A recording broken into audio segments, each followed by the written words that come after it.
Anumol P R അല്ല നിങ്ങൾ അനുമോൾ അല്ല നിങ്ങൾ അനുമോൾ പി ആർ വർക്ക് എന്ന രീതിയിലാണ് പറയപ്പെടുന്നത്. അതെന്തുകൊണ്ടാ? അല്ല, ഇത് ഫോർ എക്സാമ്പിൾ നമ്മളിപ്പോൾ സപ്പോർട്ട് ചെയ്യുന്നുണ്ട്. മുമ്പ് ബിഗ് ബോസ് സീസൺ തൊട്ട് നമ്മൾ ഓരോ ആൾക്കാർ സപ്പോർട്ട് ചെയ്യുന്നുണ്ട്. അപ്പോൾ ഈ പ്രാവശ്യം നമ്മൾ ഒരാൾ സപ്പോർട്ട് ചെയ്യുമ്പോൾ ഒബ്വിയസ്ലി അത് നമ്മൾ പി ആർ ആണോ എന്നുള്ള ഡൗട്ട് വരും. പക്ഷേ പി ആറിനേക്കാളും വലിയ കളികൾ ആണ് ശരിക്കും ബിഗ് ബോസ്. അല്ല, ഈ പി ആർ വർക്ക് എന്ന രീതിയിൽ എല്ലാവരും ഒരു മോശമായ രീതിയിലാണ് കാണുന്നത്. എല്ലാ സീസണിലും ഇത് ചെയ്യുന്ന ആൾക്കാരുണ്ട്. ഈ സീസണിൽ മാത്രം ഇത്രയും പി ആറിനോട് ഇത്രയും വൈരാഗ്യ ആൾക്കാർ. അല്ല, ഞാൻ പറഞ്ഞത് ഇതില് പി ആർ എന്ന് പറയുന്നത് ആ ചാനലിന് പി ആർ ഉണ്ട്, ആ ഷോനൊരു പി ആർ ഉണ്ട്, ഓരോ വ്യക്തികൾക്ക് പി ആർ ഉണ്ട്. ബിക്കോസ് ഇതെന്ന് വെച്ചാൽ ഓരോ ആൾക്കാരും പോയേക്കുന്നത് ഇലക്ഷന് മത്സരിച്ച് മന്ത്രിയാവാനല്ല. ഒരു ഷോ, ഒരു മത്സരമാണ്. ആ മത്സരത്തിൽ ജയിക്കാൻ വേണ്ടി അകത്ത് കളിക്കുന്ന പോലെ തന്നെ പുറത്തും ആൾക്കാർ കളിക്കാൻ വേണം. അപ്പൊ അതൊരു തെറ്റായ കാര്യമല്ല. നമുക്ക് പ്രചരണത്തിന് അണികളുള്ള പോലെ നമുക്ക് പ്രചരണം ചെയ്താലല്ലേ ഒരാൾക്ക് വേണ്ടി വോട്ട് അഭ്യർത്ഥിക്കാനും അല്ലെങ്കിൽ ആൾക്ക് വേണ്ടി വോട്ട് ചെയ്യാനും അത് പറ്റുള്ളൂ. ഇതൊരു മത്സരമല്ലേ. ആ മത്സരത്തിന്റെ സ്പിരിറ്റിൽ ആ പി ആർ അഭിവാജ്യ ഘടകമാണ്. അല്ലെങ്കിൽ ഇവർ ചെയ്യുന്ന കണ്ടന്റ് എങ്ങനെ പുറം ലോകം അറിയും? ഈ ടി വി കാണുന്ന ആൾക്കാരിലേക്ക് മാത്രം ഇത് എത്തിയാൽ മതിയോ? ഇവരുടെ തെറ്റും ശരിയും ലോകം അറിയണ്ടേ, മറ്റുള്ളവർ അറിയണ്ടേ? ഇവർ ചെയ്യുന്ന ഓരോ കാര്യങ്ങൾ ലോകം അറിയണമെങ്കിൽ അതിന് പി ആർ വേണം. പി ആർ ചെയ്യണമെങ്കിൽ അതിന് മീഡിയാസ് വേണം. മീഡിയാസിന്റെ സപ്പോർട്ട് കൂടിയേ ഉണ്ടെങ്കിൽ മാത്രമാണ് അവിടെ ആ ഒരു കറക്റ്റ് സാധനം പുറം ലോകത്തിന് കിട്ടത്തുള്ളൂ. ഈ അനുമോളുടെ പി ആർ വർക്കിന് മാത്രമാണ് ഈ പ്രശ്നം വരുന്നത്. കാരണം ജാക്കൂബിന് പി ആർ വർക്ക് ഉണ്ട്, ഷാനവാസിനുണ്ട്. അനുമോൾക്ക് മാത്രം ടാർഗറ്റ് ചെയ്തിട്ട് പി ആറിന് എതിരെ കളിക്കുന്നത്. അതായത് അനുമോളാണ് അവിടുത്തെ ഏറ്റവും ഒരു കോർ ടാലന്റ് അല്ലെങ്കിൽ ഒരു കോർ ടാർഗറ്റ്. ഇപ്പൊ എന്താണെന്ന് വെച്ച് കഴിഞ്ഞാൽ അനുമോൾക്കാണ് അവിടെ ഏറ്റവും കൂടുതൽ ഫോളോവേഴ്സ് ഉള്ള ഒരു വ്യക്തി. ഇപ്പൊ ഡെഫിനറ്റ്ലി അവർക്ക് ഫാൻ ബേസ് ഓൾറെഡി അകത്ത് കയറുമ്പോൾ ഫാൻ ബേസ് ഉള്ള ആൾക്കാർ എപ്പോഴും ടാർഗറ്റഡ് ആണ്. ഇപ്പോൾ ഫസ്റ്റ് സീസണിൽ പേളിമാണി അകത്ത് കയറുമ്പോൾ എല്ലാവർക്കും പേളിമാണിയാണ് ഒരു കോർ കണ്ടന്റർ. ബിക്കോസ് അവർക്ക് അത്രയും ഫാൻ ബേസ് പുറത്തുണ്ട്. പല ബിഗ് ബോസ് സീസണിലും അകത്ത് എന്നിട്ടാണ് ഇവർക്ക് ഫാൻ ബേസ് ഉണ്ടാവുന്നത്. എങ്കിൽ ഓൾറെഡി വലിയൊരു ഫാൻ ബേസ് ആയിട്ട് അകത്ത് പോയ ഒരാൾക്ക് ഡെഫിനറ്റ്ലി അയാളെ ടാർഗറ്റ് ചെയ്യേണ്ടി വരും. ആ ടാർഗറ്റിന്റെ ഭാഗമായിട്ട് അനുമോളെ ടാർഗറ്റ് ചെയ്യാം, അനുമോൾക്ക് പി ആർ എന്ന് ടാർഗറ്റ് ചെയ്യാം, വലിയ വലിയ ലക്ഷ്യങ്ങൾ കൊടുത്തതിന് ടാർഗറ്റ് ചെയ്യാം. അത് ഗെയിമിന്റെ ഭാഗമാണ്. അത് ഷൈറ്റ് കയറി കഴിഞ്ഞപ്പോഴാണ് കുറച്ചും കൂടി ഇത് ഒരു ഹൈപ്പിലേക്ക് എത്തിയത്. കാരണം ഇത്ര നാളും ഒരു കുഴപ്പമില്ലാത്ത രീതിയിൽ പോയിക്കൊണ്ടിരുന്ന ഒരു കാര്യമായിരുന്നു. പൊട്ടിക്കറിഞ്ഞൊക്കെ പറയുന്നത് കട്ടപ്പ വിളിക്കുന്നു, എന്റെ അച്ഛൻ നിന്റെ പി ആർ കാശ് കൊടുത്തിട്ടുണ്ട് എന്നുള്ള രീതിയിലൊക്കെ ഭയങ്കര റൂഡായിട്ട് അനുമോളോട് സംസാരിക്കുന്നുണ്ട്. അനുമോൾ ഇതിനെതിരെ ഒന്നും സംസാരിക്കുന്നില്ല. ഇതിനെതിരെ എന്തെങ്കിലും ഒരു ടാർഗറ്റ് ആയിട്ട് പോയിട്ടുണ്ടോ തന്നെയാണ്. ഡെഫിനറ്റ്ലി. അതായത് ഷൈത്യയുടെ പാരന്റ്സ് ബിഗ് ബോസ് ഷോ തുടങ്ങുന്നതിന് മുമ്പ് എന്നെ വിളിച്ചായിരുന്നു. അപ്പൊ ആ സമയത്ത് എനിക്ക് തിരിച്ച് എന്നെ വിളിച്ച് ഞാൻ സംസാരിച്ചു. അപ്പൊ എനിക്ക് ഓൾറെഡി ഷൈത്യന് മുൻ പരിചയമുണ്ട്. അപ്പൊ ഞാൻ പറഞ്ഞു നമുക്ക് നോക്കാം എന്നുള്ള രീതിയിൽ സംസാരിച്ചു. അതേ സമയത്ത് നമ്മൾ ആരെയും എന്താ പറയാ പി ആർ ചെയ്യണം എന്ന് ആരും ആഗ്രഹിച്ചില്ല. ഇവൻ അനുമോളുടെ പോലും ഞാൻ പേഴ്സണലി അറിയുന്നതുകൊണ്ട് സപ്പോർട്ട് ചെയ്യാം. അതായത് അനുമോൾക്ക് വേണ്ടി പി ആർ എന്നുള്ള രീതിയിലല്ല ഞാൻ വർക്ക് ചെയ്തിട്ടുള്ളത്. അപ്പൊ അങ്ങനെയൊക്കെ സമയത്ത് ഷൈത്യയുടെ പാരന്റ്സ് എന്നെ കോൺടാക്ട് ചെയ്തു.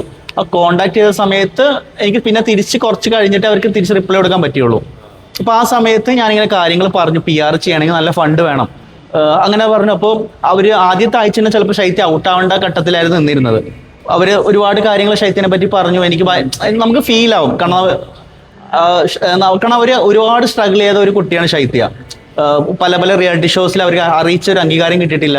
അതേപോലെ അവരുടെ പാരന്റ്സ് ഭയങ്കര നിരാശരാണ്. കാരണം ശൈത്യക്ക് അറിയിച്ച സ്ഥലത്ത് ഇത്രയും ടാലന്റ് ഉള്ള ഒരു കുട്ടി ഇത്രയും അറിയിച്ച സ്ഥലത്ത് എത്താതെ പോയത് അവർക്ക് നല്ല വിഷമമുണ്ട്. അപ്പൊ അതെല്ലാം കേൾക്കുമ്പോൾ നമ്മൾക്കും സ്വാഭാവികമായിട്ട് വിഷമം തോന്നിയതുകൊണ്ട് മാത്രമാണ് ഞാൻ ശൈത്യയുടെ ഫാദറിന്റെ അടുത്ത് ഞാൻ ചെയ്യാൻ പറ്റുന്ന കാര്യം ആണ് ഞാൻ അവിടെ പറഞ്ഞത്. ഞാൻ പറഞ്ഞ ഒരു കാര്യമാണ്, ഞാൻ ശൈത്യക്ക് വേണ്ടി വർക്ക് ചെയ്യാം. അത് പി ആർ വർക്കല്ല. ഞാൻ ഒരിക്കലും പി ആർ വർക്ക് എക്സ്ക്ലൂസീവ് ആയിട്ട് ശൈത്യക്ക് ചെയ്തിട്ടില്ല. കാരണം ശൈത്യക്ക് ഓൾറെഡി വേറൊരു ടീമും കൂടി വർക്ക് ചെയ്യുന്നുണ്ട്. അപ്പോൾ ഞാൻ പറഞ്ഞത്, ഞാൻ ഒരു പ്രോമിസ് തരാം, ഞാൻ ഒരു മാസം ഞാൻ വർക്ക് ചെയ്ത് നോക്കാം, എന്നിട്ട് അത് വർക്ക് ആവുകയാണെങ്കിൽ നിങ്ങൾ കണ്ടിന്യൂ ചെയ്യാം. അപ്പം ഞാൻ പറഞ്ഞു, ഞാൻ ആക്ച്വലി ഒരു മാസം വർക്ക് ചെയ്യണമെങ്കിൽ 3 ലക്ഷം വരെയൊക്കെ വാങ്ങാറുണ്ട്. ഞാൻ പക്ഷെ പറഞ്ഞു, നിങ്ങളുടെ സിറ്റുവേഷൻ വെച്ച് ഞാനൊരു 1.5 ലക്ഷം രൂപയ്ക്ക് വർക്ക് ചെയ്യാം. വെറും 1.5 ലക്ഷം രൂപ കേട്ടോ. ആ 1.5 ലക്ഷം രൂപ എനിക്ക് തന്നത് എന്തിനാന്ന് വെച്ച് കഴിഞ്ഞാൽ ശൈത്യയുടെ ഒരു എവിക്ഷൻ ഭയങ്കര പ്രശ്നമായിരുന്നു. കാരണം RJ ബിൻസി ഔട്ടായ ഒരു വീക്ക്. അപ്പൊ ആ ഒരു വീക്കിന് ശൈത്യ ഔട്ടാവേണ്ടതായിരുന്നു. അപ്പൊ ആദ്യത്തെ വീക്ക് RJ മുൻഷി ഔട്ടായി, അതിനുശേഷം RJ ബിൻസി ഔട്ടായി. ഈ RJ ബിൻസി ഔട്ടാവണ വീക്കിന് വേണ്ടി അവരുടെ സമ്മതപ്രകാരമാണ്. ഇപ്പോൾ നിങ്ങൾക്ക് അറിയാം, വോട്ട് കാശ് കൊടുത്ത് ചെയ്യുന്ന കുറച്ച് ടീമുണ്ട്. ഇപ്പൊ നമ്മുടെ അക്ബറിനെയും ബിന്നിയുടെ ഒക്കെ PR ചെയ്ത ചിന്ത കാശ് കൊടുത്തു കഴിഞ്ഞാൽ അവർ വോട്ട് നമുക്ക് തരും. അത് അതായത് ആളുകളെ കൊണ്ട് ചെയ്യിപ്പിക്കുന്നതാണ്. അതായത് ഇവര് കുറച്ച് പിള്ളേർ സെറ്റ് ഉണ്ട്. അവർ പോയിട്ട് ഒരാൾ 100 വോട്ട് വെച്ച് 20 പേര് 100 വോട്ട് വെച്ച് പിടിച്ച് 2000 വോട്ട് 3000 വോട്ട് നമുക്ക് ആവശ്യമുള്ള വോട്ട് ഇപ്പൊ നമുക്ക് വേണ്ടത് 3000 വോട്ടാണെങ്കിൽ ആ 3000 വോട്ട് അവർ നമുക്ക് വാങ്ങിത്തരും. അങ്ങനെ അതായത് ശൈത്യയുടെ പാരന്റ്സിന്റെ സമ്മതപ്രകാരം ശൈത്യക്ക് വോട്ട് ചെയ്യാൻ വേണ്ടി ആ ഫണ്ടിന്റെ ഏകദേശം 70,000 രൂപ ആ ഫണ്ട് നമ്മൾ അതിൽ യൂസ് ചെയ്തു. അതേപോലെ തന്നെ ശൈത്യക്ക് നമുക്കെന്ന് വെച്ചാൽ ശൈത്യക്ക് അധികം ഫെയിം ഉണ്ടായിരുന്നില്ല. ശൈത്യയുടെ പേജ് അത്ര എൻഗേജ്മെന്റ് ഉണ്ടായിരുന്നില്ല.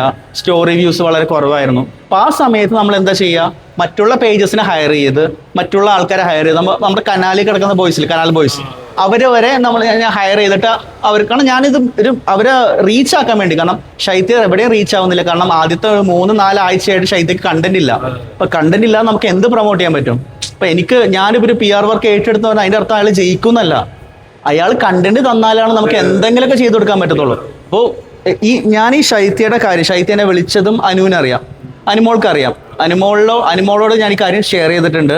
എന്നെ ആരെയൊക്കെ വിളിച്ചിട്ടുണ്ടോ അതെല്ലാം ഞാൻ അനുമോളോട് ഷെയർ ചെയ്തിട്ടുണ്ട്. അപ്പൊ അനുമോൾക്ക് ഓൾറെഡി ആർക്കൊക്കെ PR ഉണ്ടെന്ന് അറിയാം അവിടെ.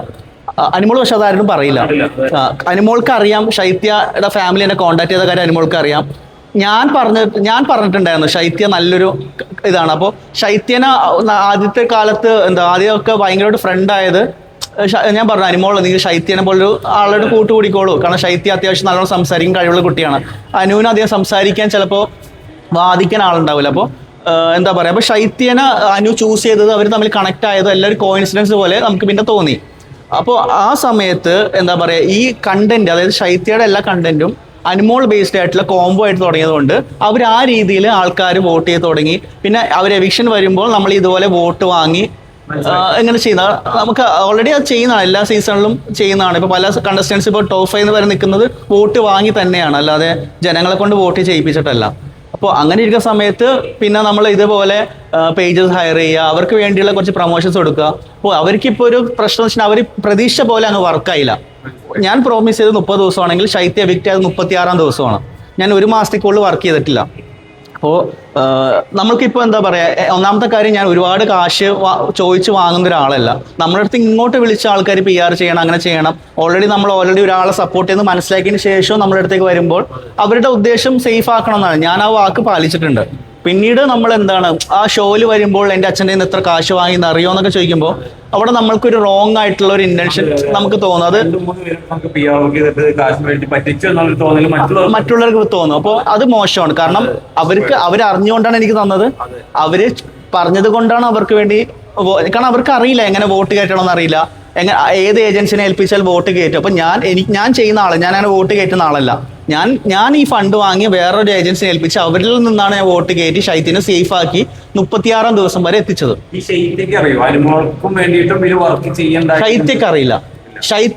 അതായത് ശൈത്യയുടെ ഫാമിലി എന്നെ വിളിച്ച സമയത്ത് ഞാൻ റെസ്പോണ്ട് ചെയ്ത സമയത്ത് ശൈത്യക്ക് അറിയാം ഞാൻ ശൈത്യക്ക് വേണ്ടി ചെയ്യുന്നില്ല. ശൈത്യ തിരിച്ചു വന്നതിന് ശേഷം അത് ഷോ തുടങ്ങി ശൈത്യയുടെ കണ്ടന്റ് ഒന്നും വരാതെ ശൈത്യ എവിക്ഷനിൽ വന്ന സമയത്താണ് എന്നെ കോണ്ടാക്ട് ചെയ്തത് ശൈത്യയുടെ പാരന്റ്സ്. ഇപ്പോൾ ഏകദേശം ഓഗസ്റ്റ് 5-ാം തീയതിയോ 4-ാം തീയതിയാണ് എന്നെ കോണ്ടാക്ട് ചെയ്തത്. ഞാൻ അതനുസരിച്ച് അവരെ ഹെൽപ്പ് ചെയ്തു. നമ്മൾ സഹായിക്കാനാണ് പോയത്, അല്ലാതെ നമ്മൾ അവരെ ദ്രോഹിക്കാനോ. അപ്പോൾ അവര് ചില ഇതുണ്ടല്ലോ, ശൈത്യയുടെ നിന്ന് കാശ് വാങ്ങി ശൈത്യക്ക് ഇട്ട് പണിതു, റിയൽ കട്ടപ്പ ഞാനാണെന്നൊക്കെ പറഞ്ഞിട്ട് ആണ് സാധനം വന്നത്. പക്ഷെ ശൈത്യനെ ഹെൽപ്പ് ചെയ്തിട്ടേ ഉള്ളൂ. അത് അനുവിന്റെ ഫാൻസിനും അറിയാം, അനുവിന്റെ ഫാമിലിക്ക് അറിയാം, നമ്മൾ എത്രത്തോളം അവരെ ഹെൽപ്പ് ചെയ്തിട്ടുണ്ടെന്ന് അറിയാം. പിന്നെ ഇവർക്ക് വേണ്ടി ഞാൻ വളരെ ചെറിയ പൈസ, അതായത് ഇവർക്ക് വേണ്ടി എന്താ വെച്ചാൽ ഇവരുടെ പേജ് ഹാൻഡിൽ ചെയ്യുന്ന ആളുണ്ടായിരുന്നില്ല, വാട്സപ്പ് ഗ്രൂപ്പ് പോലും തുടങ്ങിയിട്ടില്ല. അപ്പൊ ഇങ്ങനെ കുറെ പ്രശ്നമുണ്ട്. അപ്പൊ ഇതെല്ലാം വെച്ച് നമ്മളൊരു പയ്യനെ ഇരുത്തി 1000 രൂപ കൊടുത്തിട്ട് ഡെയിലി ഇരുത്തി 10-30,000 അവനും കൊടുത്ത് ഇങ്ങനെയാണ് അവരുടെ സാധനങ്ങൾ ഹാൻഡിൽ ചെയ്തത്. അപ്പോൾ നിങ്ങളിപ്പോൾ കാൽക്കുലേറ്റ് ചെയ്ത് നോക്കി തന്നെ മനസ്സിലാവും, 70,000 രൂപ വോട്ട്, 30,000 രൂപ ഒരാളെ ഹാൻഡിൽ ചെയ്യാൻ, ബാക്കി ചില്ലറ പോസ്റ്റുകൾ ആൾക്കാരെ നമ്മൾ കാശ് കൊടുത്ത് ഇടിപ്പിക്കുന്നു. അപ്പോൾ ശൈത്യക്ക് വേണ്ടി ഒരു PR വർക്കിന് വേണ്ടി വാങ്ങിച്ച കാശ് മുഴുവനായിട്ട് സ്പെൻഡ് ചെയ്തു. പക്ഷെ ഞാൻ പറഞ്ഞ സ്ട്രാറ്റജി വർക്കാവണമെന്നില്ല. ശൈത്യ കണ്ടന്റ് തന്നാൽ മാത്രമാണ് അത് റീച്ച് ആവുള്ളൂ. പിന്നീട് അവർ പറഞ്ഞൊരു ആരോപണം എന്ന് പറയുന്നത് അനുമോൾ കിട്ടിയ റീച്ച് ശൈത്യ കിട്ടിയില്ല. അതൊരിക്കലും നമുക്ക് പറയാൻ പറ്റില്ല, കാരണം രണ്ടാണ്. അപ്പോൾ ശൈത്യക്ക് റീച്ച് കിട്ടാത്തത് ശൈത്യ കണ്ടന്റ് കൊടുക്കാത്തതുകൊണ്ടാണ്. പിന്നെ ശൈത്യനെ കട്ടപ്പ എന്ന് വിളിച്ചത് അനുമോളുടെ PR-ഓ അനുമോളോ അനുമോളുടെ ഫാൻസോ അല്ല. ഓൾറെഡി ഞാനിത് തെളിവടക്കം ശൈത്യയുടെ ഫാദറിന് അയച്ചു കൊടുത്തു. നിങ്ങളെ കട്ടപ്പ എന്ന് വിളിച്ച പേജ് ഇതാണ്, പിന്നെ നമ്മുടെ Revathi big boss, secret agent അടക്കമുള്ള മുൻനിര യൂട്യൂബേഴ്സ് ആണ് അവർ ആ പേരിട്ടത്. ഏഷ്യനെറ്റ് ന്യൂസ് ഏഷ്യനെറ്റ് ന്യൂസ് വരെ അത് പബ്ലിഷ് ചെയ്തു. ഏഷ്യനെറ്റ് തന്നെയാണ് കട്ടപ്പ ആണ് ശൈത്യ എന്ന് പറഞ്ഞ് പോസ്റ്റ് ഇട്ടത്. ഏഷ്യനെറ്റാണ് ബാഹുബലിയുടെ ഒരു ക്ലിപ്പ് വെച്ചിട്ട് ഒരു പ്രമോ പോലെ വന്നത്. അപ്പോൾ ഇതെല്ലാം ചെയ്യുന്നത് നമ്മളിപ്പോൾ അനുമോളുടെ പിയർ ആണെന്ന് ആരോ തെറ്റിദ്ധരിപ്പിച്ച് വെച്ചതിന് ശേഷമാണ് ഇത് പ്രതികരിച്ചു തുടങ്ങിയത്. ഇത് ഓൾറെഡി നമ്മുടെ സീക്രട്ട് സായിയോട് ശൈത്യയുടെ പാരന്റ്സ് പറഞ്ഞിട്ടുണ്ടായിരുന്നു, ഇങ്ങനെ നമ്മൾ 1.5 ലക്ഷം രൂപ കൊടുത്തിട്ടും ശൈത്യനെ സേവ് ആക്കാൻ പറ്റിയില്ല. ഈ 1.5 ലക്ഷം രൂപ തന്നാൽ എനിക്ക് 1 മാസത്തേക്കാണ്, മനസ്സിലായോ? എനിക്ക് 100 ദിവസം 1.5 ലക്ഷം രൂപയ്ക്ക് വർക്ക് ചെയ്യാൻ പറ്റില്ല, മനസ്സിലായി? അത് ഞാൻ PR വർക്ക് ചെയ്യണം. ഞാൻ എപ്പോഴും പറയുന്നത് PR വർക്ക് എപ്പോഴും എക്സ്പെൻസീവ് ആണ്. അത് വർക്ക് ചെയ്യണമെന്നില്ല, അവർ കണ്ടന്റ് തന്നാൽ മാത്രമാണ്. അപ്പോൾ ഒരു കാര്യം നിങ്ങൾക്ക് എല്ലാവർക്കും മനസ്സിലായി, PR വർക്ക് ഉണ്ടെങ്കിലും കണ്ടന്റ് കൊടുത്താലേ ജയിക്കത്തുള്ളൂ. അപ്പൊ അനുമോൾ അവിടെ നിൽക്കുന്നത് PR വർക്ക് കൊണ്ട് മാത്രമല്ല. ഈ പറഞ്ഞ പോലെ അനുമോളുടെ 16 ലക്ഷം രൂപ പിന്നെ പറയുന്നു തന്നെ ശൈത്യ പറയുണ്ടായി, അവളുടെ അച്ഛന്റെ ഓപ്പറേഷൻ ചെയ്യാൻ പോലും അവർക്ക് കാശ് വെച്ചില്ല. പക്ഷെ അവർക്ക് PR വർക്ക് ചെയ്യാൻ വേണ്ടിയിട്ട് 14 ലക്ഷം രൂപ കൊടുക്കാൻ പറഞ്ഞു. ഹോം ലോൺ ഇല്ല, കാർ ലോൺ ഇല്ല. ഹോം ലോണിന്റെ ഒരു പോസ്റ്റ് തന്നെ അനുമോളുടെ ഇൻസ്റ്റയിൽ സ്റ്റോറി ആയിട്ട് നമുക്ക് കണ്ടതാണ്. അതെ, അതായത് അപ്പൊ ഇത് ഞാൻ ഇത്രത്തോളം പേഴ്സണൽ ആയിട്ട് അവരുടെ കാര്യങ്ങൾ എടുത്ത് സംസാരിക്കുമ്പോ അത് എത്രത്തോളം എനിക്ക് തോന്നുന്നു ബിഗ് ബോസ് കയറിയിട്ട് അത് ഒട്ടുമിക്ക കണ്ടത് അനുമോളെ അറ്റാക്ക് ചെയ്യണം എന്നുള്ളൊരു പർപ്പസ് ആയിട്ട് കയറിയ പോലെ തോന്നുന്നു, പ്രത്യേകിച്ച് ശൈത്യം. അല്ല, ആരോ തെറ്റിദ്ധരിപ്പിച്ചായിരിക്കും. കാരണം ഒരു തെറ്റിദ്ധാരണയിലൂടെ ആയിരിക്കും ഇതെല്ലാം പറയുന്നത്. കാരണം അവർ പറഞ്ഞ സ്റ്റേറ്റ്മെന്റ്സ് തന്നെ കഴിഞ്ഞാൽ കാർ ലോൺ ഇല്ല, ഹോം ലോൺ ഇല്ല, അങ്ങനെ കടങ്ങളില്ല, വലിയ ലാൻഡ് ഉണ്ട്. അനുമോൾക്ക് ആകെയുള്ളത് 3.5 സെന്റ് സ്ഥലമാണ്. ആ 3.5 സെന്റ് സ്ഥലത്തിനാണ് ഈ ലാൻഡ് എന്ന് പറയുന്നത്. അത് വേസ്റ്റ് ഇടാൻ വേണ്ടി അവർ വച്ചേക്കുന്ന ഒരു ലാൻഡാണ്. അത് വഴയില്ല എന്നാണ് സ്ഥലത്ത്. പിന്നെ ഉള്ളത് ഹോം ലോണിന്റെ ഡീറ്റെയിൽസ് ഇന്നലെ ഇട്ടു. 31 ലക്ഷം ചില്ലറ ലോൺ ഉണ്ട്. അടച്ചു തീരുമ്പോൾ 72 ലക്ഷം രൂപ ആവും. ഈ 72 ലക്ഷം രൂപയുടെ ബാധ്യത വരാതിരിക്കാൻ വേണ്ടി പെട്ടെന്ന് ക്ലോസ് ചെയ്യാൻ വേണ്ടിയാണ് അനുമോൾ ബിഗ് ബോസിലേക്ക് വന്നത്. കാർ ലോൺ ഫിനാൻസ് എടുത്താണ് ചെയ്തത്. അത് പുള്ളിക്കാരി ഫിനാൻസ് എടുക്കാതെ ഒരു സാധനവും ഇതുവരെ വാങ്ങിയിട്ടില്ല. അപ്പോൾ ഇതെല്ലാം ഉള്ള സാധനങ്ങളായതുകൊണ്ടാണ് കൃത്യം തെളിവുകൾ ഇട്ടത്. അപ്പോൾ ആരോ കാരണം ശൈത്യം അങ്ങനെ നുണ പറയേണ്ട ആവശ്യമില്ല, ആരോ തെറ്റിദ്ധരിപ്പിച്ച് പറയിപ്പിച്ചതായിരിക്കാം, മനസ്സിലായി? അത് അങ്ങനെ ചെയ്താൽ ആർക്ക് ഗുണം ഉണ്ടാവാം, ആർക്ക് ദോഷം ഉണ്ടാവാം എന്ന് മനസ്സിലാക്കിക്കൊണ്ടുള്ള ഒരു ഗെയിം ആയിരിക്കും അത്. പക്ഷെ എന്നാൽ പോലും ഞാൻ പറഞ്ഞത് അവർ ഫ്രണ്ട്സ് ആവട്ടെ എന്നാണ് ഞാൻ പറയുന്നത്. കാരണം എന്തിനാ ചുമ്മാ ഇങ്ങനെ ചെറിയ ചെറിയ കാര്യങ്ങൾ ഭാഷയും ദേഷ്യവും വരുന്നത്? കാരണം അത് തെറ്റിദ്ധാരണയാണ് എല്ലാം. അപ്പൊ എന്നെ സംബന്ധിച്ച് ഞാൻ ഹെൽപ്പ് ചെയ്യാൻ ശ്രമിച്ചതുപോലെ എനിക്കിപ്പോൾ പാരയെ വന്നു, മനസ്സിലായോ? അത് എനിക്ക് ഭയങ്കര ഫീലായി. കാരണം അങ്ങനെയൊക്കെ പറഞ്ഞ്, കാരണം ശൈത്യയുടെ പാരന്റ് ഇന്നലെ ശൈത്യയുടെ ഫാദറായിട്ട് ഞാൻ സംസാരിച്ചു, ഒരു 2 മണിക്കൂറോളം സംസാരിച്ചു. അപ്പൊ അവർക്ക് നല്ല വിഷമമുണ്ട് ഈ കാര്യത്തിൽ. അവരെന്നോട് അവര് സോറി പറഞ്ഞു. കാരണം ശൈത്യക്ക് ചിലപ്പോൾ അറിയില്ലായിരിക്കും, ശൈത്യയുടെ ആരെ തെറ്റിദ്ധരിപ്പിച്ചായിരിക്കും. കാരണം അവരോട് പോലും ഡിസ്കസ് ചെയ്യാതാണ് ശൈത്യ ഇതെല്ലാം പറഞ്ഞത്. ശൈത്യയുടെ പാരന്റ്സിന് അറിയില്ലായിരുന്നു. അപ്പൊ ശൈത്യയുടെ പാരന്റ്സിനോട് ഇവരെല്ലാം മൂവ് ഓൺ ആയി. കാരണം ശൈത്യ അതിനുശേഷം അങ്ങനെ പ്രതികരിച്ചൊന്നും കണ്ടിട്ടില്ല. ഇന്നലെ എയർപോർട്ടിൽ വന്നപ്പോഴാണ് അപ്പോഴും എന്താണ് ശൈത്യയുടെ പാരന്റ്സ് പറയുന്നത്, അവൾ അങ്ങനത്തെ ഒരു കുട്ടിയല്ല, അവൾ അങ്ങനെ പ്രതികരിക്കുന്ന ഒരാളല്ല, അല്ല അങ്ങനെ പറയുന്ന ഒരാളല്ല. ഇപ്പൊ എന്ത് പറ്റി? ഇപ്പൊ എനിക്കറിയാം കൃത്യം ആരൊക്കെയാണ് ശൈത്യനെ കൊണ്ട് ഇത് വിളിച്ച് പറയുന്നതും വിളിച്ച് ചെയ്യിപ്പിക്കുന്നതും കൃത്യമായിട്ട് എനിക്കറിയാം. കാരണം പലരും ശൈത്യനെ ടൂളാക്കിയതാണ് മറ്റുള്ളവർക്ക് നല്ലൊരു ഇമേജ് കിട്ടാൻ വേണ്ടി. ഉള്ളിലെ കണ്ടസ്റ്റൻസിന് ഇതുപോലെ പ്രതികരിക്കാൻ പറ്റാത്തതുകൊണ്ട് ശൈത്യനെ കൊണ്ട് പ്രചരിപ്പിച്ച് ശൈത്യനെ നെഗറ്റീവ് ആക്കി കഴിഞ്ഞാൽ ചിലപ്പോൾ അനുമോൾ നെഗറ്റീവ് ആയാലോ. ശൈത്യക്ക് ഓൾറെഡി കട്ടപ്പ എന്നുള്ള ഇമേജും കൂടി ഉണ്ട്. അപ്പൊ മറ്റുള്ളവർക്കായി ഒരു, അതായത് അത് ശൈത്യനെ ബലിയാടാക്കി. ഇപ്പോ ഫോർ എക്സാമ്പിൾ വേറൊരു കണ്ടസ്റ്റന്റ് വന്നത് പറഞ്ഞു അവർക്ക് നെഗറ്റീവ് ആണെന്ന് അറിയാം. കാരണം ഗെയിം കഴിഞ്ഞ് അവസാന നിമിഷം വന്നത് പറയേണ്ട ആവശ്യമില്ല. അപ്പൊ ശൈത്യനെ കൊണ്ട് അത് പറയിപ്പിച്ചത് ആരാണ്? അത് ശൈത്യ തന്നെ ഇറങ്ങിയിട്ട് പറയട്ടെ. ഇപ്പൊ എന്തെന്നെയാണെങ്കിലും എൻ്റെ എല്ലാ പ്രൂഫുണ്ട്. കാരണം ഞാൻ ഒരിക്കലും ആ രീതിയിൽ ശൈത്യന്റെ ഫാമിലിനെയോ ശൈത്യനെ ചീറ്റ് ചെയ്തിട്ടില്ല. കാരണം അവർ പറഞ്ഞ അടിസ്ഥാനത്തിൽ ഞാൻ വർക്ക് ചെയ്തെന്നല്ലാതെ. ബിക്കോസ് ഇതിൽ PR വർക്കിനേക്കാളും ഞാൻ വർക്ക് ചെയ്ത് ശൈത്യനെ സേവ് ആക്കാൻ വേണ്ടിയാണ്. ആ വോട്ട് പർച്ചേസ് ചെയ്ത് ശൈത്യക്ക് വേണ്ടി വോട്ട് ചെയ്യിപ്പിക്കാനാണ്. കാരണം ആ ഒരു മാസം ശൈത്യം നിന്നത് അങ്ങനെ വോട്ട് കിട്ടിയോണ്ടാണ്. 30 ദിവസം ശേഷം 36-ാം ദിവസം പിന്നെ 7 പേര് എവിക്റ്റ് ആയിട്ട് ശേഷമാണ് ശൈത്യ എവിക്റ്റ് ആയത്. അപ്പാനി ശരത്ത് എവിക്റ്റ് ആയതിനു ശേഷമാണ് ശൈത്യ എവിക്റ്റ് ആയത്. സോ ഇതെല്ലാം ഞാൻ കൊടുത്ത ഒരു കമ്മിറ്റ്മെന്റ് ഞാൻ ചെയ്തിട്ടുണ്ട്. അത് ഒരിക്കലും എന്താ പറയുക ഒരു ചീറ്റിങ്ങോ അല്ലെങ്കിൽ ഒരു ഇതും അല്ല, ഒരു പേഴ്സണൽ സാധനമോ അല്ല. അതേപോലെ തന്നെ ഈ കട്ടപ്പ എന്നുള്ള ടേം ഡിറൈവ് ചെയ്തത് പബ്ലിക് തന്നെയാണ്. ഇപ്പോഴും പബ്ലിക് തന്നെ വിളിക്കുന്നുണ്ടായിരുന്നു. ഇപ്പോഴും ഇന്ന് രാവിലെ അവർ സംസാരിച്ചപ്പോൾ ഇപ്പോഴും കട്ടപ്പ എന്ന് വിളിക്കുന്നുണ്ടെന്ന് പറഞ്ഞു. അപ്പൊ ഞാൻ പറഞ്ഞു ഇതൊന്നും ഞാൻ ചെയ്യുന്നല്ല, നമ്മൾ ഓൾറെഡി വോട്ടിന്റെ പുറകിലാണ്. എങ്ങനെയും ഒരു 10 പേരെ കൊണ്ട് വോട്ട് ചെയ്യിപ്പിക്കുക എന്നുള്ള തിരക്കിലാണ്. ഫിനാലെ വീക്കാണ്. ആ സമയത്ത് ഈ അലിഗേഷൻസിനും അക്യൂസേഷനും ടൈമില്ല. അതെന്താ വെച്ചാൽ അനിമോൾ എപ്പോഴും അത് മെച്ചോർഡായിട്ട് ഡീൽ ചെയ്യുന്നത്. അനിമോൾ അവിടെ വഴക്കുണ്ടാക്കാൻ നിന്നിട്ടില്ല. ഫിനാലെ വീക്കിൽ എന്തിനാണ് വഴക്കുണ്ടാക്കുന്നത്? മനസ്സിലായി. ഫിനാലെ വീക്ക് എല്ലാവരും വരുന്നത് ഒരു ഗെറ്റ് ടുഗദർ ആണ്. നമ്മൾ ഇത്ര സീസൺ കണ്ടതല്ലേ, എല്ലാ സീസണും ഒരു ഗെറ്റ് ടുഗദർ. എത്രയും പ്രശ്നങ്ങളുള്ള ആൾക്കാരുണ്ടായിരുന്നു, എത്രയും പ്രശ്നങ്ങളുള്ള സീസൺ ഉണ്ടായിരുന്നു, അടിയും ഇടിയും പൊട്ടിയ സീസൺ ഉണ്ടായിരുന്നു. ആ സമയത്തൊക്കെ ഒരു ഫൈനാലെ വീക്ക് എന്ന് പറഞ്ഞു കഴിഞ്ഞാൽ ഒരു ഗെറ്റ് ടുഗദർ ആണ്. ആ ഗെറ്റ് ടുഗദർ ഫീലിൽ നിന്ന് മാറിയിട്ട് ഒരു എന്താ പറയാ, ഒരു ഭയങ്കര ഒരു ഫൈറ്റ് മൂഡിലേക്ക് ഇപ്പൊ വന്നു. നമുക്കൊന്നും ചെയ്യാനില്ല. ഡെഫിനറ്റ്ലി അപ്പൽമ അടിക്കണമല്ലോ. കാരണം ലാസ്റ്റ് വീക്ക് പോലും ഇത്രയും വലിയ പ്രശ്നം സർവൈവ് ചെയ്തിട്ടുണ്ടെങ്കിൽ, ഓരോ ആഴ്ചയും ഓരോ പ്രശ്നങ്ങൾ അനിമോൾ സർവൈവ് ചെയ്തിട്ടുണ്ടെങ്കിൽ, അനിമോളുടെ ഏറ്റവും വലിയ പ്രശ്നം അനിമോൾ തന്നെയാണ്. അതുപോലെ അനിമോൾ സർവൈവ് ചെയ്തു. മനസ്സിലായി. ഈ അനിമോളുടെ ഒരു ബോയ് ഫ്രണ്ടിനെ കൊന്നിട്ട് പോലും അല്ലേ? അത് എക്സ് ബോയ് ഫ്രണ്ട് ആയിരുന്നു.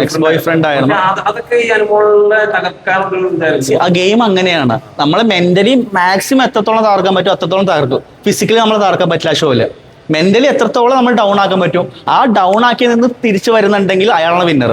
വേറെ ആരും അത്ര ഡൗൺ ആയിട്ടില്ല. ഒരു ബൗൺസ് ബാങ്ക് എപ്പോഴും ചെയ്യുന്ന അനിമോളാണ്. എത്ര ഡൗൺ ആയി പോയിട്ട് തിരിച്ചു വന്നോളും. ഇപ്പൊ ഇതിനകത്ത് പറയുന്ന സാധാരണക്കാരായ ഒരു കണ്ടസ്റ്റന്റ് അനീഷ് എന്ന് പറഞ്ഞൊരു വ്യക്തി. പക്ഷെ ആളുടെ പി ആർ വർക്ക് ചെയ്യുന്നത് അനിമോളുടെ പി ആർ വർക്കിനൊക്കെ മേലുള്ള ഒരു പി ആർ വർക്കാണ് ചെയ്യുന്നത്. അതെ അതെ. എന്നിട്ടും ആളൊരു സാധാരണക്കാരനാണെന്ന് തോന്നുന്നുണ്ടോ? അല്ല, അത് ആളുടെ ഗെയിം അല്ലേ. ആള് സാധാരണക്കാരനായിട്ട് വന്നു, ഏറ്റവും വലിയ പി ആർ ഏജൻസിനെ പി ആർ ഏൽപ്പിക്കുന്നു. ഏറ്റവും അത് അയാളുടെ ആവശ്യമാണ്. ഞാൻ പറഞ്ഞു, ഇത് അയാളുടെ ഒരു വൺ ടൈം ചാൻസ് ആണ്. അയാൾ നാളെ റിഗ്രറ്റ് ചെയ്യും. അയ്യോ, ഇതുകൊണ്ട് മാത്രം എനിക്ക് കപ്പടിക്കാതെ പോയല്ലോ, അല്ല ഇതുകൊണ്ട് എനിക്ക് അവിടെ നിൽക്കാൻ പറ്റിയില്ലല്ലോ. അൾട്ടിമേറ്റ്ലി 100 ദിവസം നിൽക്കണം എന്നുള്ളതാണ് എയിം. അത് അയാൾ നിന്നു. അയാളെ സംബന്ധിച്ച് ഒരു കോമണർ അവിടെ നിൽക്കുന്നുണ്ടെങ്കിൽ 100 ദിവസം ഇത്രയും കൊലകൊമ്പന്മാരെ നിൽക്കാൻ പറ്റിയിട്ടില്ല അവിടെ 100 ദിവസം. പുള്ളി നിന്നു. പുള്ളി നല്ല മികച്ച ഗെയിമറാണ്. അതേപോലെ തന്നെ പുള്ളി പുറത്ത് പി ആർ സെറ്റ് ചെയ്തിട്ടുണ്ടെങ്കിൽ പുള്ളിയുടെ കഴിവാണത്. അപ്പോൾ പി ആർ സെറ്റ് ചെയ്തിട്ടുണ്ടെങ്കിൽ അത് പുള്ളീനെ അത്ര നിർത്തിയിട്ടുമുണ്ട് അവര്. ഇപ്പോഴും അയാൾക്ക് വേണ്ടി വോട്ട് പിടിക്കാനും ക്യാൻവാസ് ചെയ്യാനും കമന്റ് ചെയ്യാനും എല്ലായിടത്തും ഫുൾ. ഇപ്പൊ ഇന്നലെ പോലും അനിമോൾ ഡീഗ്രേഡ് ചെയ്യാൻ പോലും അവര് ആക്റ്റീവാണ്. അത്ര ആക്റ്റീവാണ്. ഇപ്പൊ ഇന്നലെ നമ്മളെന്ന് വെച്ചാൽ നമ്മൾ ഒരിക്കലും അതിന്റെ എന്തെങ്കിലും ഒരു പ്രശ്നത്തിന് പുറകെ ഏറ്റുപിടിച്ച് ജസ്റ്റ് ഹോം ലോണും കാർ ലോണും കള്ളമെന്ന് പറഞ്ഞുകൊണ്ട് മാത്രം നമ്മൾ പ്രതികരിച്ചു. അല്ലാതെ വേറെ ഒന്നും നമ്മൾ കാരണം അത് അനിമോളുടെ ക്യാരക്ടറിനെ ബാധിക്കും. അനിമോളെ വിശ്വസിച്ച് കാണുന്ന പ്രേക്ഷകരെ ബാധിക്കും. അനിമോൾ ഒരു കള്ളം പറഞ്ഞു എന്നുള്ള തോന്നല്. ഇതുവരെ ഒരു കള്ളം അനിമോൾ അതിൻ്റെ അടുത്ത് പറഞ്ഞിട്ടില്ല. ആ പ്രേക്ഷകർക്ക് എന്തെങ്കിലും ഒരു തെറ്റിദ്ധാരണ തോന്നിട്ടുണ്ടെങ്കിൽ അത് മാറ്റാൻ വേണ്ടി മാത്രമാണ് അത് ഇട്ടത്. അല്ലാതെ ശൈത്യയോട് നമുക്ക് ഒരു പ്രശ്നമില്ല, ശൈത്യയുടെ ഫാമിലിയായിട്ട് ഒരു പ്രശ്നമില്ല. ഞാൻ അവരോട് സംസാരിച്ചാണ്. എല്ലാം അവരുടെ ഭാഗത്തുനിന്ന് എൻ്റെ ഭാഗത്തുനിന്ന് എല്ലാം ക്ലിയർ ആണ്. പക്ഷേ ശൈത്യക്ക് ഒരു സൈബർ ബുള്ളിങ് നടക്കുന്നുണ്ട്. ഡെഫിനറ്റ്ലി അവർ അതിനെതിരെ കേസിന് പോകുമെന്നാണ് പറഞ്ഞേക്കുന്നത്. അവർ കേസിന് പോയിട്ട് കൃത്യം ആരാണ് ചെയ്യുന്നതെന്ന് കണ്ടുപിടിക്കട്ടെ. കാരണം ഇതിലെന്ന് വെച്ചാൽ ഇപ്പോൾ ഒരു ഗെയിമാണിത്. ഇപ്പോൾ നമുക്ക് അനിമോളുടെ പേരിൽ ആരെ വേണമെങ്കിലും പോയി ചീത്ത വിളിക്കാം. അപ്പോൾ അനിമോളുടെ ആൾക്കാർ ഭയങ്കര ടോക്സിക് ആണ്, അനിമോളുടെ ഫാൻസ് ടോക്സിക് ആണ്, അനിമോളുടെ പി ആർ ടോക്സിക് ആണെന്ന് പറഞ്ഞ് പോയി കമന്റ് ഇടുമ്പോൾ ഈ ഓപ്പോസിറ്റ് ഇരിക്കുന്ന ആൾക്കാർ ആരെ സപ്പോർട്ട് ചെയ്യും? അനിമോളുടെ ഓപ്പോസിറ്റ് ഇരിക്കുന്ന ആളെ സപ്പോർട്ട് ചെയ്യും. അവർക്ക് വോട്ട് ചെയ്യാൻ പറയും. അതുകൊണ്ടാണ് എല്ലാ എക്സ് കണ്ടസ്റ്റന്റും ഒരേ സ്വരത്തിൽ ഇത് ചെയ്യുന്നത് ആരാണെന്ന് ബുദ്ധി ഉണ്ടെങ്കിൽ ആലോചിക്കാം. എവിക്റ്റ് ആയ ഒരു കണ്ടസ്റ്റന്റിനെ പോയിട്ട് നമ്മൾ ചൊറിയേണ്ട ആവശ്യമില്ല. കാരണം ഒരു ബുദ്ധിയുള്ള ഒരു പി ആർ എന്താ ചെയ്യണത്? എവിക്റ്റ് ആയ കണ്ടസ്റ്റൻസിനെ കൂടെ നിർത്തി വോട്ട് വയ്ക്കുക. അല്ലാതെ അവരെ പോയി എവിക്റ്റ് ആയ ആൾക്കാരെ പോയി ചൊറിഞ്ഞുകൊണ്ട് ആർക്ക് ഗുണം? അനിമോളുടെ ഓപ്പോസിറ്റ് ആൾക്ക്. അത് സ്ട്രാറ്റജി ആണെങ്കിലും അല്ലെങ്കിലും അതൊരു പുള്ളിക്ക് അത് ബെനിഫിറ്റ് ആണോ അല്ലയോ എന്നുള്ളതാണ് മെയിൻ. മനസ്സിലായോ? അത് ഫിനാലെ കഴിയുമ്പോൾ അറിയാം അത് വർക്കായോ ഇല്ലയോ എന്ന്. അത് സ്ട്രാറ്റജി ആണെങ്കിൽ അത് ഇതിൽ എസ് ഓർ നോ എന്നുള്ള 2 ഓപ്ഷനുള്ളൂ. എസ് പറഞ്ഞാലും ആൾക്ക് ബെനിഫിറ്റ് ആണ്, നോ പറഞ്ഞാലും ആൾക്ക് ബെനിഫിറ്റ് ആണ്. അവിടെ ബാധിക്കുന്ന ഒരു പെണ്ണിനെ മാത്രമാണ്. കാരണം അതായത് എപ്പിസോഡ് വരുന്നതിന് മുമ്പ് തന്നെ അനീഷിന്റെ പി ആർ ആൾക്കാർ അതിന് റെഡിയാണ്. ഇപ്പോ ഇന്നലെ അഖിൽമാരാർ പറഞ്ഞല്ലോ, അതായത് ആൾക്കാർ റെഡിയാണ് അടുത്ത് എന്ത് പോസ്റ്റ് ചെയ്യണം. അനിമോൾ ഇങ്ങനെ കൈയും കാലും കാണിച്ചു, അല്ലെങ്കിൽ കണ്ണിറുക്കി കാണിച്ചു, ലവ് ചിഹ്നം കാണിച്ചു എന്നൊക്കെ പറഞ്ഞ വീഡിയോ ഓൾറെഡി ഈ എപ്പിസോഡിന് മുന്നേ പ്രചരിച്ചു തുടങ്ങി. ഇപ്പൊ ഈ അനീഷിന്റെ പി ആർ അത്രയും സ്ട്രോങ് ആയതുകൊണ്ടാണ് അവർക്ക് മുൻകൂട്ടി അറിയാൻ പറ്റുന്നത് എല്ലാ കാര്യങ്ങളും. ബിഗ് ബോസിൽ നടക്കുന്ന എല്ലാം മുൻകൂട്ടി അറിയാൻ മാത്രം അത്രയും സ്ട്രോങ് ആയിട്ടുള്ളൊരു പി ആർ അവർക്കുണ്ട്. അതുകൊണ്ട് അവർ കൃത്യമായിട്ട് അത് പോസ്റ്റ് ചെയ്യുന്നുണ്ട്. അപ്പോൾ ഓപ്പോസിറ്റ് ആൾ നമ്മൾ നാളെ അറിയുന്നുള്ളൂ, എപ്പിസോഡ് വന്നു കഴിഞ്ഞ് പിറ്റേ ദിവസം നമ്മൾ അറിയുന്നുള്ളൂ. അപ്പൊ നമ്മൾ ആ സമയത്ത് പ്രതികരിക്കുന്ന സമയത്ത് ഇതെല്ലാം ഓൾറെഡി എസ്റ്റാബ്ലിഷ് ആയിട്ടുണ്ടാവും. അപ്പൊ അതുകൊണ്ട് നമുക്കൊന്നും പറയാൻ പറ്റില്ല. പിന്നെ ലവ് സ്ട്രാറ്റജി ആയിരിക്കാം, എല്ലാ പ്രാവശ്യവും ലവ് സ്ട്രാറ്റജി അല്ലേ. കാരണം ലവ് എന്നല്ലല്ലോ പറയുന്നത്, ലവ് സ്ട്രാറ്റജി എന്നല്ലല്ലോ പറയുന്നത്. അപ്പോൾ ഒരു സ്ട്രാറ്റജി ആയിരിക്കാം. സ്ട്രാറ്റജി ആണെങ്കിൽ അല്ലെങ്കിലും അനിമോൾ അവിടെ ബ്രദറിനെ പോലെയാണ് കാണുന്നത് കൃത്യമായിട്ട് അവർ സ്റ്റാൻഡ് പറഞ്ഞു. അവർ രണ്ടുപേരും അങ്ങോട്ടും ഇങ്ങോട്ടും സംസാരിച്ച് ക്ലിയർ ആക്കിയിട്ടുണ്ട്. ഇനി പ്രേക്ഷകർ തീരുമാനിക്കട്ടെ ആര് വിന്നർ ആണോ എന്ന്. ഇപ്പൊ ഫൈനലിലേക്ക് വരാൻ പോകും. എല്ലാവരും തന്നെ നോക്കുന്ന വോട്ടിന്റെ അടിസ്ഥാനമാണ് നോക്കുന്നത്. അതിന്റെ ഇടയിലാണ് ഈ കളികളെല്ലാം സംഭവിക്കുന്നത്. അതെ അതെ. അനുമോളുടെ ഒരു സുഹൃത്ത് അല്ലെങ്കിൽ ഒരു സുഹൃത്ത് എന്നുള്ള രീതിയിൽ ഇയാൾ പോട്ടെ ഓണം പോട്ടെ നമ്മുടെ ഒരു സുഹൃത്ത് അല്ലെങ്കിൽ അനുമോളുടെ സ്നേഹിക്കുന്ന ഒരു വ്യക്തി എന്നുള്ള രീതിയിൽ ഒരുപാട് ഇഷ്ടപ്പെടുന്ന അമ്മമാരായാലും സ്ത്രീകളായാലും എല്ലാവരും ഉണ്ട്. അവരൊക്കെ അനുമോളുടെ വിജയത്തിന് വേണ്ടി കാത്തിരിക്കുകയാണ്. ഡെഫിനറ്റ്ലി ഞാൻ അനുമോളുടെ അക്കൗണ്ട് ഞാനാ ഹാൻഡിൽ ചെയ്യുന്നത്. ഇപ്പോൾ അനുമോളുടെ ഇതാണ് ഇതിൽ വരുന്ന മെസ്സേജസ് എന്ന് പറയുന്നത് ഇപ്പൊ നിങ്ങൾക്ക് നോക്കാം, ഇത് മൊത്തം അനുമോൾക്ക് വന്നേക്കുന്ന മെസ്സേജസ് ആണ്. കാരണം എല്ലാം ഒരുമാതിരി നമ്മൾ തുറന്നു നോക്കാൻ സമയം കിട്ടാറില്ല. എന്തെല്ലാം ആരെല്ലാം പറഞ്ഞാലും അനുമോൾ ഞങ്ങളുടെ കുട്ടിയാണ്. സോ ഇതേപോലെയുള്ള പോസ്റ്റുകളാണ്, ഇതൊക്കെ തന്നെയാണ് അനുവിനെ സ്നേഹിക്കുന്ന ഞങ്ങൾക്ക് പറയാനുള്ളത് എന്നൊക്കെ പറഞ്ഞിട്ട് എന്താ പറയാ, എല്ലാവരും ഇപ്പോ പാരഗ്രാഫ് ഇതൊന്നും PR അല്ല. ഞങ്ങൾക്ക് വന്ന കമന്റ്സ് അങ്ങനെ തന്നെയാണ്. നമ്മൾ ഇത്ര നെഗറ്റീവായിട്ട് അനുമോളെ കുറച്ച് ചോദ്യങ്ങൾ ചോദിച്ചാൽ തന്നെ, കാരണം ഞങ്ങൾ ചോദിക്കാൻ കാരണം ഉണ്ടാവാൻ കാരണം എന്ന് വെച്ചാൽ അവിടെ റീച്ച് കൊണ്ടാണ് ഞങ്ങൾ അനുമോളെ പറ്റി ചോദിക്കുന്നത്. അത് ചേട്ടനറിയാം. അപ്പൊ അതിനനുസരിച്ച് അതിനകത്തുള്ള കമന്റിലായാലും അത് പോസിറ്റീവായിട്ട് സംസാരിക്കുന്നത്. അതായത് അനുമോളുടെ ഫാൻസ് ഒരിക്കലും കമന്റ് ബോക്സിൽ ഉണ്ടാവില്ല, കൂടുതലുണ്ടാവില്ല. കാരണം എന്ന് വെച്ചാൽ പണ്ടേ ഇവര് കമന്റ് ബോക്സിൽ വന്നു കഴിഞ്ഞാൽ ഇവരെ തെറി വിളിക്കുകയാണ് മറ്റുള്ള ഫാൻസുകാർ. ഇവരെ ബുള്ളി ചെയ്ത് നിങ്ങൾ അപ്പൊ തന്നെ നിങ്ങൾ PR അല്ലേ എന്നൊക്കെ പറഞ്ഞ് ഇവരെ മാനസികമായിട്ട് തളർത്തും. ഇപ്പൊ ഇവർക്ക് വീണ്ടും കമന്റ് ചെയ്യണം. കാരണം വീട്ടമ്മമാർക്ക് കമന്റ് ചെയ്യാൻ പേടിയായിരിക്കും. കാരണം അനീഷിന്റെ ഫാൻസാരും മറ്റുള്ള ഫാൻസാരൊക്കെ ഇങ്ങനെ ചീത്ത വിളിക്കുമ്പോൾ ഈ കുടുംബത്തിലുള്ള സ്ത്രീകളൊക്കെ പേടിച്ചിട്ട് ഇവർ കമന്റ് ഇടാതെ കമന്റ് ഡിലീറ്റ് ചെയ്ത് പോകും. പക്ഷെ എങ്ങനെ നോക്കിയാലും ഇപ്പോൾ അനീഷ് എന്ന് വരും. അതൊരു സ്ട്രാറ്റജിയാണ്. അപ്പൊ നമ്മൾ വിചാരിക്കുക അനുമോൾക്ക് കമന്റ് ഇല്ലാത്തതുകൊണ്ട് നമ്മൾ അനുമോൾക്ക് സപ്പോർട്ട് ഇല്ല. അവർ കമന്റ് ഇടില്ല, അവർ ഇതുപോലെ പേഴ്സണൽ മെസ്സേജ് അയക്കും. നമുക്ക് ഡെയിലി 3000-4000 മെസ്സേജാണ് ഇങ്ങനെ വരുന്നത്, റിക്വസ്റ്റ് മാത്രം. അപ്പോൾ എങ്ങനെ നോക്കിയാലും ആ ഒരു സ്നേഹം ഇമോഷണൽ കണ്ടന്റ് ഉള്ളതുകൊണ്ടാണ്. അല്ലാതെ അനുമോളിനെ സ്നേഹിക്കുന്ന ആൾക്കാരോട് അല്ലെങ്കിൽ ഇഷ്ടപ്പെടുന്ന ആൾക്കാരോട് അല്ല, അനുമോളായിട്ടാണ് നിന്നത്. അനുമോൾ ഒരു ഫേക്ക് ആയിട്ട് ഒരു കാര്യം ചെയ്തിട്ടില്ല. അനുമോൾ കരയുന്ന ഒരു കുട്ടിയാണ്. അനുമോൾ കരഞ്ഞിട്ടുണ്ട്. അനുമോൾ സ്ട്രോങ് ആവാൻ താല്പര്യപ്പെടുന്ന ഒരു കുട്ടിയാണ്. സ്ട്രോങ് ആവാൻ അവൾ മാക്സിമം ട്രൈ ചെയ്തിട്ടുണ്ട്. ഒരു കള്ളവും അവൾ പറഞ്ഞിട്ടില്ല. ഇതുവരെ ഒരു കള്ളവും പറഞ്ഞിട്ടില്ല. കൂടെ നിൽക്കുന്ന ആൾക്കാരെ കുറ്റം പറഞ്ഞിട്ടില്ല. വേറൊരാളെ മാറിയെന്ന് കുറ്റം പറഞ്ഞിട്ടില്ല. ഒരാളെ പോലും ദ്രോഹിച്ചിട്ടില്ല. എന്തൊക്കെ നോക്കിയാലും അവളുടെ സത്യത്തിന്റെ ഭാഗത്തേ അവൾ നിന്നിട്ടുള്ളൂ. ഇപ്പോൾ ചെറിയ മിസ്റ്റേക്സ് അവളുടെ ഭാഗത്തും ഉണ്ടായിട്ടുണ്ട്. അതെല്ലാം ക്ഷമിക്കാൻ പറ്റാവുന്ന മിസ്റ്റേക്സ് ആണ്. അല്ലെങ്കിൽ അവള് ആരോടൊക്കെ എന്തെങ്കിലും തെറ്റിയിട്ടുണ്ടെങ്കിൽ അവൾ സോറി പറഞ്ഞിട്ടുണ്ട്. ഇപ്പോൾ അക്ബറിനോട് അവള് മറ്റേ ബസ്സിന്റെ പരാമർശം പറഞ്ഞത് അക്ബറിനോട് പോയി സോറി പറഞ്ഞു, രണ്ടുപേരും സോൾവ് ആക്കി. ഇപ്പൊ ഇന്നലെ കണ്ട ഏറ്റവും ഹാപ്പി ആയിട്ടുള്ള ഒരു സാധനം എന്ന് പറഞ്ഞാൽ അക്ബറും അപ്പാനിയും അനുമോളും കൂടി ഒരുമിച്ചിരുന്നിട്ടാണ് ഇവര് തമാശയും കാര്യങ്ങളും പറയുന്നത്. ഭയങ്കര നല്ലൊരു ഫ്രെയിം ആയിരുന്നു. അപ്പം മുന്നിൽ നിന്ന് ഫൈറ്റ് ചെയ്യുന്ന അക്ബറൊക്കെ എത്ര ഡീസന്റ് ആണ്, മനസ്സിലായി? അത്രയും നല്ല കണ്ടസ്റ്റന്റ് ആണ് അക്ബറൊക്കെ. കാരണം അവർ മുന്നിൽ നിന്നാണ് ഫൈറ്റ് ചെയ്യുന്നത്, ഒരിക്കലും പുറകെ നിന്ന് ഫൈറ്റ് ചെയ്യുന്നില്ല. അപ്പോൾ പുറകെ നിന്ന് ഫൈറ്റ് ചെയ്യുന്ന ആൾക്കാരോട് എനിക്കൊന്നും പറയാനില്ല. പക്ഷെ നമുക്ക് എപ്പോഴും ഫൈറ്റേഴ്സ് എപ്പോഴും മുന്നിൽ നിന്ന് ഫൈറ്റ് ചെയ്യണം, ഏറ്റവും സ്ട്രോങ് ആയിട്ട് ഫൈറ്റ് ചെയ്യണം. ഗെയിമാണ്, ജനങ്ങൾ തീരുമാനിക്കട്ടെ ആര് ജയിക്കണം ആര് തോൽക്കണമെന്ന്. പക്ഷെ അൾട്ടിമേറ്റ്ലി ഏറ്റവും കൂടുതൽ ഭൂരിപക്ഷമുള്ള ജയിക്കും, അത് അനുമോളാകട്ടെ. Okay, all the best. Thank U.